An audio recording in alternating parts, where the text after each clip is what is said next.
Buntut video viral oknum polisi banting mahasiswa yang sedang berdemo di Kabupaten Tangerang membuat Kapolres Tangerang hingga Kapolda Banten meminta maaf. Kapolresta Tangerang, Kombes Pol Wahyu Sri Bintoro juga menyampaikan maafnya atas nama institusi Polri. Kalau tadi yang bersangkutan, meminta maaf secara pribadi kepada korban.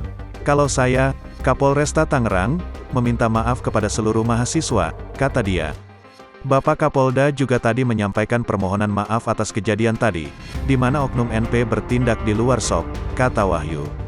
Polisi bernama Brigadir NP juga sudah bertemu langsung dan meminta maaf pada mahasiswa M. Faris yang dibanting saat demo. Berlokasi di Mapolresta Tangerang, pada Rabu, tanggal 13 Oktober tahun 2021, malam, NP meminta maaf langsung kepada korbannya, M. Faris, di depan ayahanda.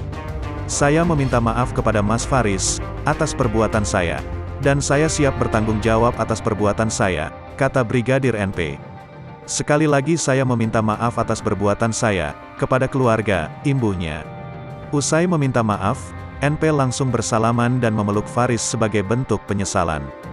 Tak lupa, NP juga cium tangan ayahanda dari Faris.